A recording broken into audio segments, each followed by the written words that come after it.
జ్ఞానాన్ని మీకు అందించారు. మీరందరూ చాలా శ్రేష్ఠులు అని నేను మిమ్మల్ని దేవుని సన్నిధిలో ఘనపరుస్తున్నాను.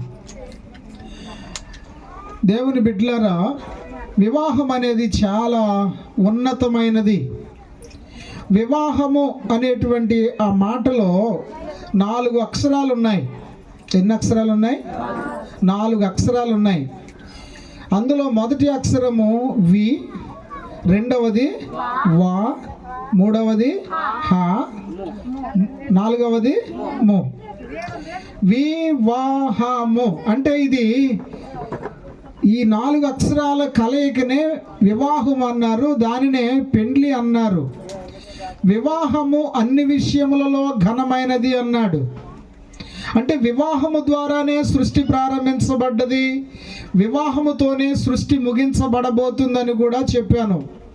అంటే వివాహము ద్వారా సృష్టి ప్రారంభించబడడం అంటే ఏమిటనంటే, ఆది కాలములో దేవుని మనస్సులో కలిగిన ఒక సంకల్పము.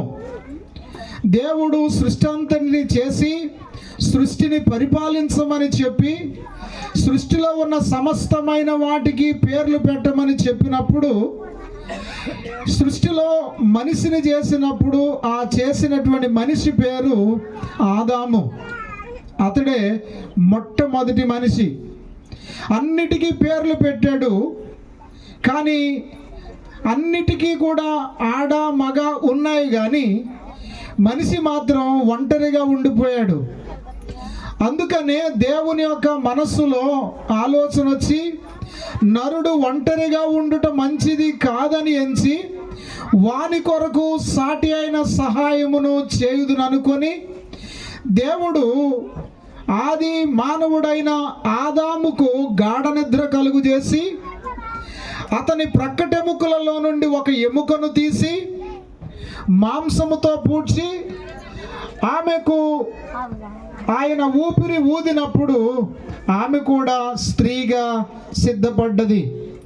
ఆ స్త్రీని దేవుడే తయారు చేసి ఆదాము దగ్గరకు తీసుకొని వచ్చినప్పుడు ఈమెకు కూడా పేరు పెట్టు అని ఆదాముకు దేవుడు చెబితే, అప్పుడు ఆదాము అంటాడు, ఈమె నా ఎముకలలో ఒక ఎముక, నా మాంసములో మాంసము, నరునిలో నుండి తీయబడినది గనుక ఈమె నారి అనబడును అని ఆదామే తన భార్యకు పేరు పెట్టాడు. స్తోత్రం కలుగునుగాక.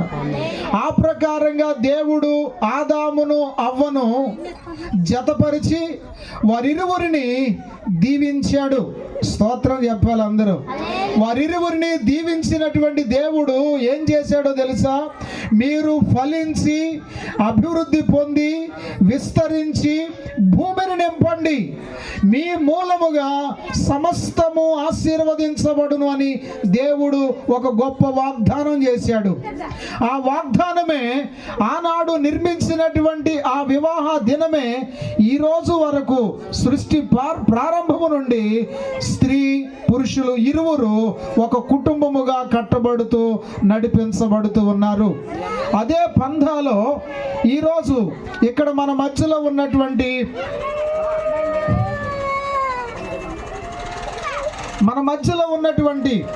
బలుసు సుబ్బారావు గారి యొక్క కుమారుడు వెంకటేశులు అనబడినటువంటి యాకోబు గారు, అలాగే కందే ఏం పేరండి, కందే వెంకటస్వామి గారి యొక్క కుమార్తె ఆదిలక్ష్మి అనబడిన రాహేలు ఇక్కడ వివాహము ద్వారా వారు కుటుంబముగా జతపరచబడడానికి మన మధ్యకు వచ్చారు. స్తోత్రం చెప్పండి. హల్లెలూయా. నేను వాక్యం చెప్తే చాలా టైం పడుతుంది, కానీ వాక్యం చెప్పడానికి మీరు ఇంకా చాలా ఇప్పుడే పెళ్లిపేటలు ఎక్కించారు కనుక నేను సమయము ఎక్కువ తీసుకోవడానికి ఇష్టం లేదు. కాబట్టి ఆల్రెడీ దైవజనులు కుటుంబాన్ని ఎలా కట్టాలో నేర్పించారు. కుటుంబంలో ఒకరికి ఒకరు ఎలా ఉండాలో వాక్య భాగాల ద్వారా మనము చదివాం. ఆది కాండములో ఒక భాగము, యోహాను సువార్తలో ఒక భాగము, ఎఫెసీ పత్రికలో ఒక భాగము. అంటే ఈ భాగాలు వివాహమునకు సంబంధించినవిగా మనము తీసుకుంటూ వస్తే వీరిరువురు ఎవరు? ఈ యొక్క ఆ యాకోబు, ఈ రాహేలు వీరిరువురు కూడా ఒక కుటుంబముగా కట్టబడడానికి వాళ్ళు సిద్ధపడ్డారు. వాళ్ళు సిద్ధపడడానికి ఇక్కడున్న మనందరము కూడా అంగీకరించాము. అవునా? అంగీకరించామన్న వాళ్ళందరూ బిగ్గరగా మీరు సంతోషముతో స్తోత్రం చెప్పండి.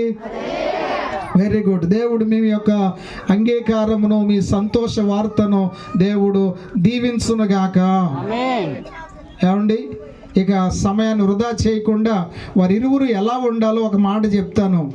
ఎఫెసీ పత్రికలో మనం చదివిన రీతిగా, స్త్రీలారా ప్రభునకు వలె మీ సొంత పురుషులకు లోబడి ఉండుడి అని స్త్రీతోనే ప్రారంభించాడు.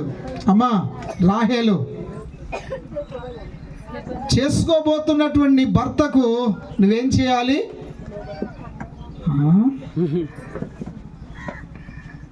ఎలాగో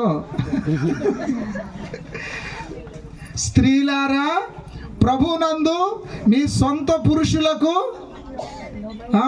ఆ మాట చెప్పాలి, లోబడి ఉండుడి.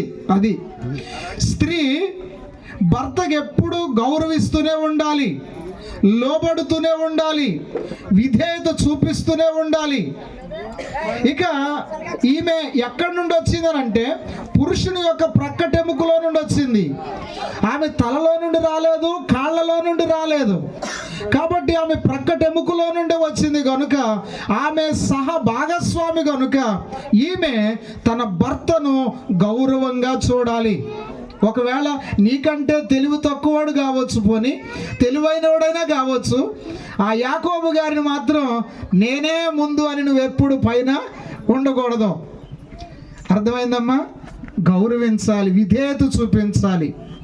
ఎప్పుడైతే స్త్రీ తన భర్తను గౌరవిస్తుందో ఆ కుటుంబము కట్టబడుతుంది. తర్వాత పురుషుడైన యాకోబు గారికి ఒక మాట చెప్తున్నాను, అదే ఎఫెసీ పత్రికలోనే ఉంటుంది. అటువలే పురుషులారా మీ భార్యను మీ సొంత శరీరము వలె ప్రేమించాలి. ఇప్పుడు పురుషుడు ఏం చేయాలనంటే నీ భార్యను నీవెప్పుడు ప్రేమించాలి. అంటే ఆమె చాలా బలహీనమైన ఘట్టం, ఆమె చాలా బలహీనమైన పరిస్థితులు గుండా వెళుతుంది. అయితే అలాంటప్పుడు నీవు ఆమెను బాగా అవగాహన చేసుకొని ఆమె అవసరత ఏంటో చూసి ఆమె అడగక ముందే అన్నీ ఏది అవసరమో చూసి, నువ్వే కదా సంపాదించేవాడు, ఆమె కూడా సంపాదించుదా? ఇద్దరు సంపాదించరేమోలే, స్తోత్రం. కాబట్టి ఎవరు సంపాదించినా నీవెప్పటికీ కూడా నీ భార్యను నీ ఊపిరినంత వరకు నీ శరీరాన్ని ఎలాగా అయితే ప్రేమించుకుంటావో, అంటే నీ శరీరానికి తెల్ల బట్టలు వేసావు, చక్కగా పౌడర్ వాడతావు, మంచి సెంట్లు వాడతారు, ఏదో నీ శరీరానికి సబ్బులు చక్కగా ఎలా చూసుకుంటావో, ఏ నలక తగలకుండా నీ శరీరాన్ని కాపాడుకుంటావో అలాగే నీ భార్యను కూడా చూడాలంట. స్తోత్రం.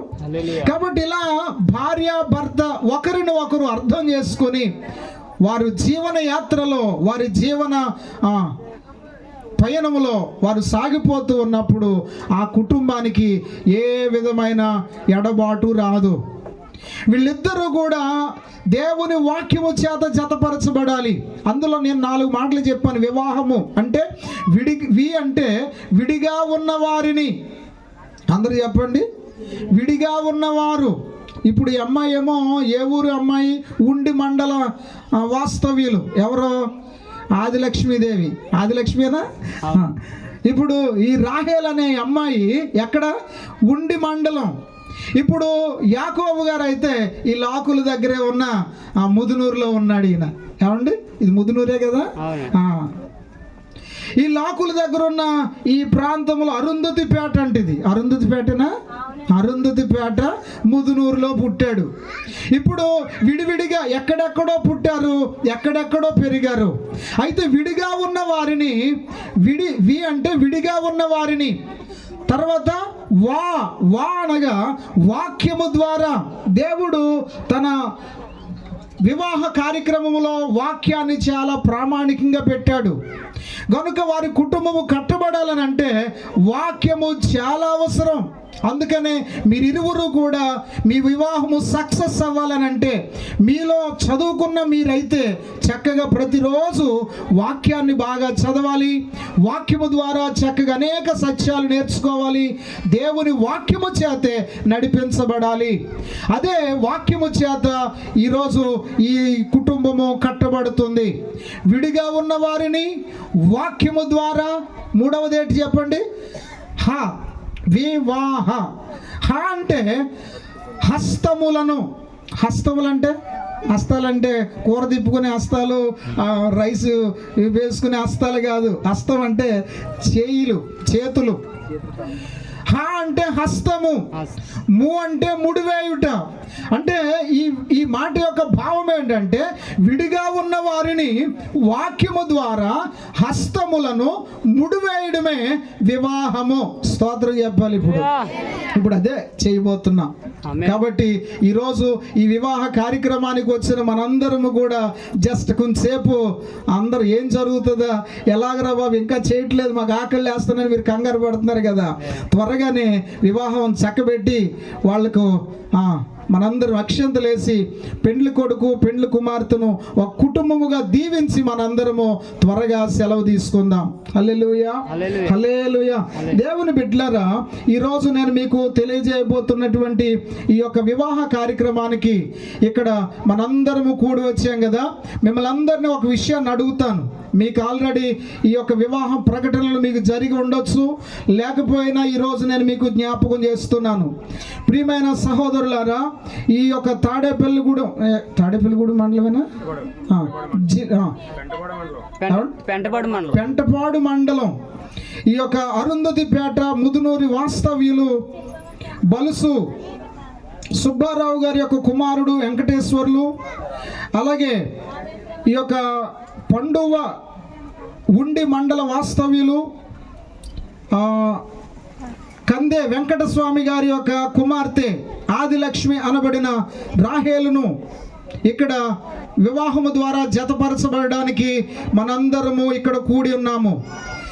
ఈ దాంపత్య జీవితంలో వారు ప్రవేశించి అందులో వర్ధిల్లునట్లుగా వారి కొరకు మనం ప్రార్థన చేస్తూ సిద్ధపడుతున్నాం. ఇప్పుడు వారు జతపరచబడకూడదని, అబ్బే ఆ వివాహం నాకు నచ్చలేదండి, ఇది నాకు ఇష్టం లేదు, జరగకూడదని ఎవరైనా న్యాయబద్ధమైన హేతు ఏదైనా చెప్పగలిగినట్లయితే ఇప్పుడే చెప్పవలెను, లేనట్లయితే ఇక ఎప్పటికీ ఊరుకుండవలెను. మీ అందరి సంఘీభావం చెప్పండి. మీలో మీ అందరికీ ఈ యొక్క యాకోబు రాహేలులు పెళ్లి చేసుకోవడం ఒకటవడం మీకు ఇష్టమేనా?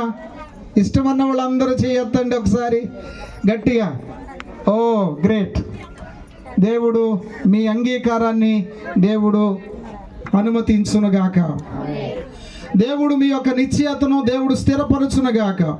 మరి ఈ సమయంలో వాళ్ళని కూడా అడిగేసి ముందుకెళ్ళిపోదాం. మరి హలో నిలబడతారండి. రాహేల్ గారు, తర్వాత యాకోబు గారు లేచి నిలబడండి, ముందుకు రండి, ఒక అడుగు ముందుకేయండి. Very good. ఎంత బాగున్నారు చూసారా జంట? జంట బాగుందా? అందరూ ఒకసారి చప్పలు కొట్టండి. చాలా గ్రేట్.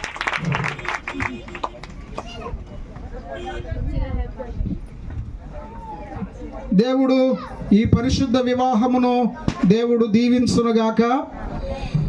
ఇక్కడ ఈ సమయంలో నేను మీకు జ్ఞాపకం చేస్తున్నాను. మిక్కిలి ప్రియులారా, ఈ స్త్రీ పురుషులకు పరిశుద్ధ వివాహం చేయడానికి దేవుని సముఖమందును ఈ యొక్క సంఘము ఎదుటను మనము కూడి ఉన్నాము.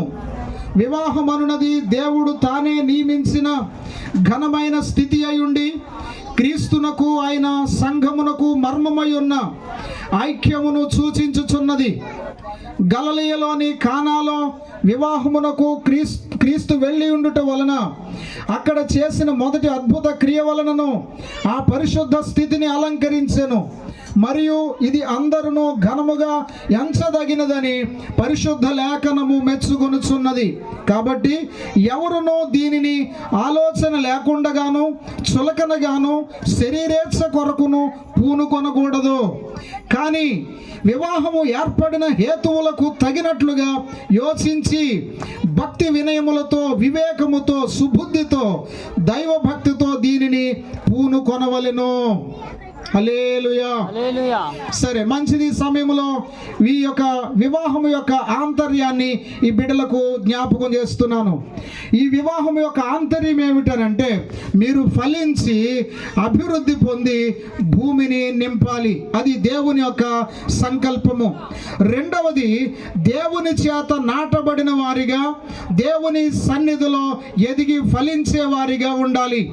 మూడవది, మీరు ఒకరి సుఖ దుఃఖములలో ఒకరు పాలిభాగస్తులై ముందుకు సాగిపోవటం ద్వారా ఈ వివాహము మీకు చక్కగా జరిపించబడుతుందని నేను మీకు జ్ఞాపకం చేస్తూ ఉన్నాను. హల్లెలూయా.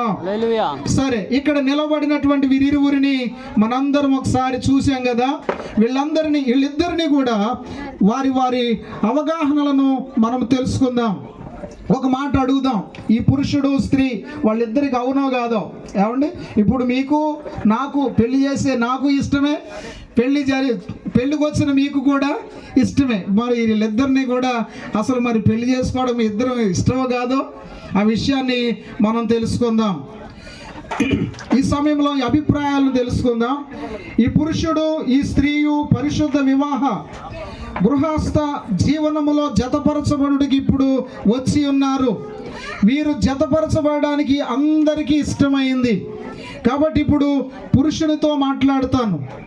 నువ్వు చెప్పాలి నాయన. ఆయనకు మైక్ ఇవ్వండి. అయ్య గారు రా నాన్న, సాల్మన్ గారు, ఈయన అభిప్రాయం తెలుసుకుందాం. నువ్వు అట్లేదు బాబు. యాకోబు గారు, ఈ యొక్క రాహేలు అనే ఈ స్త్రీని వివాహం చేసుకున్నటకు దేవుని ఎదుట నీవు సమ్మతించుచున్నావా? సమ్మతిస్తున్నాను. గట్టిగా చెప్పు. సమ్మతిస్తున్నాను. వెరీ గుడ్, సమ్మతిస్తున్నాడట. అలాగే ఆమెను ప్రేమించి, ఆదరించి, ఘనపరిచి, సుఖ దుఃఖముల యందు సంరక్షించి మీరిద్దరూ బ్రతుకునంత కాలము